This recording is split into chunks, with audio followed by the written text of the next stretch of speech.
Vamos a hablar con Nicolás Litvinov, él es director de estudinero.org.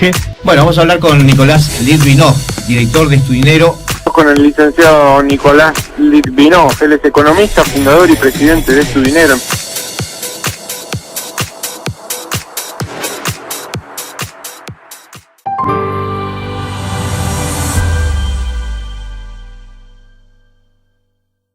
Les prometíamos en el inicio del programa hablar de la situación económica, hablar de una posible nueva suba de la tasa de la Reserva Federal y cómo va a impactar en un mercado inmobiliario que está en la baja. Vamos a hablar con el economista Nicolás Litvinov. ¿Qué tal, Nicolás? ¿Cómo le va? ¿Qué tal? Buenos días, ¿cómo están? Bien, Nicolás, hacíamos una apertura hablando de que es inminente una nueva suba, prácticamente hay una mensual por parte de la Reserva Federal. ¿Y cómo impacta esto en la economía? Muchos dicen es recesivo.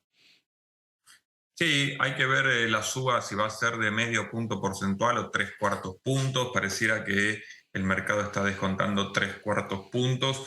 Y si bien el mercado de acciones americano estuvo subiendo en el último mes, digamos, en las últimas 3 semanas, 3, 4 semanas, con la expectativa de una política pivot, que sería que la Fed, si bien va a seguir subiendo las tasas lo que queda del año, probablemente ya el año que viene deje de subir las tasas e incluso muchos están apostando a que las comience a bajar. Esa expectativa del mercado de una baja de tasas quizás el año que viene, producto de una recesión económica que podría tener lugar en Estados Unidos y que hay números que ya indican que se está camino a eso.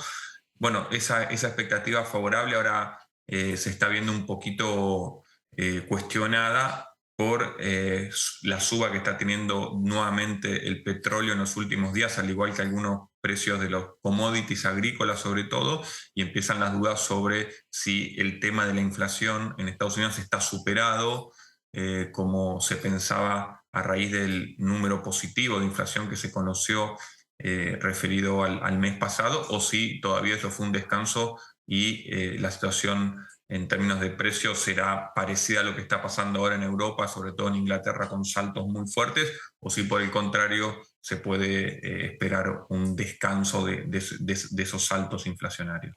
Así es, en Inglaterra se espera 18% anual, lo cual es inédito, no hay antecedentes.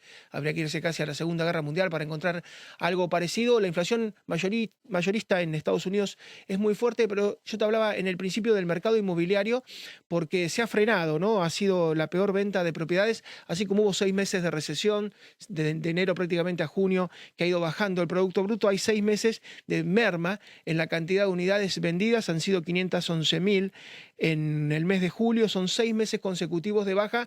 Evidentemente se relaciona, ¿no?, a una tasa más alta, me imagino yo, que la gente se retrae y trata de no endeudarse.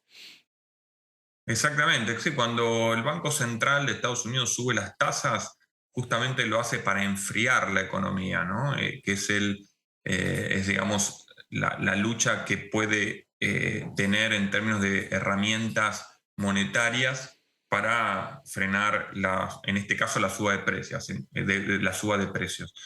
Pero la economía americana, si bien está dando algunas muestras recesivas, una es el mercado inmobiliario, claramente, como vos lo marcás, tiene la particularidad de que el mercado laboral sigue estando en muy buenas condiciones, prácticamente en pleno empleo.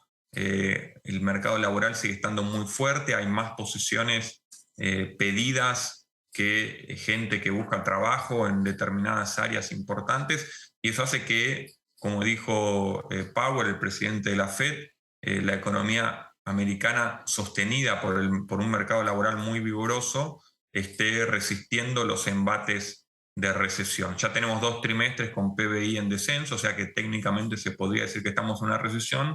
Lo que nunca ocurrió hasta ahora es una recesión económica con una economía en pleno empleo. Esa es la disyuntiva que seguramente se va a ir develando en los próximos meses. Si la Fed sigue subiendo las tasas, lamentablemente van a empezar a haber despidos en Estados Unidos. Ya empresas tecnológicas anunciaron que iban a empezar con los despidos, frenando primero el ritmo de contratación, y seguramente más adelante con algunos despidos porque es algo lógico desde el punto de vista de lo que produce una suba de tasas en cualquier contexto económico. Y se está siguiendo un ejemplo que uno se imagina, uno que tiene cierta edad y ha visto en Brasil, el Brasil de Sarney de fines de los 80, principios de los 90, el de Collor de Mello, volando en hiperinflación, ¿no? En 100% y pico de inflación mensual, una verdadera locura, parecía similar a Argentina o similar a la peor Venezuela de Maduro. Y hoy Brasil es un ejemplo que Estados Unidos está mirando porque la disciplina fiscal, la ortodoxia de Bolsonaro, que ha llevado a la deflación, porque además ha bajado impuestos, y va a terminar Brasil posiblemente con menos inflación anual que los propios Estados Unidos, por esto de ser muy ortodoxo. Y en octubre se vota en Brasil y en noviembre se vota en Estados Unidos. ¿Es un ejemplo como para ir? ¿Son asimilables, son comparables, equiparables las economías o son muy contrapuestas? No, me parece que Brasil, al ser un país emergente, como se dice, tiene otras particularidades, ¿no? Estamos hablando de que Estados Unidos de alguna manera posee la moneda que es reserva de valor, que es el dólar, ¿no? Entonces, justamente una inflación en Estados Unidos sería muy peligrosa a nivel global porque iría en contra de este sentido de valor del dólar, cosa que no está pasando, porque recordemos que justamente en el día de ayer el índice del dólar medido contra el resto de las monedas marcó un máximo de muchísimo tiempo. Sabemos que hoy el euro está cotizando por debajo de $1 en estos momentos, más cerca de los 99 centavos, con lo cual todo eso marca que el dólar se está fortaleciendo, ¿no? A mí me parece que eso, si bien es bueno para la divisa norteamericana, sabemos también que para las exportaciones americanas no tanto, porque los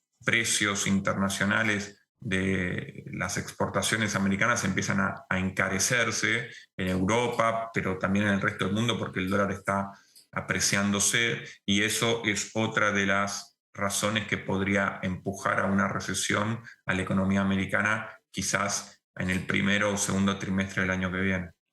Nicolás, muchísimas gracias. Como siempre, un gran abrazo y gracias por el tiempo y por los conceptos. Gracias a ustedes, que sigan bien, adiós.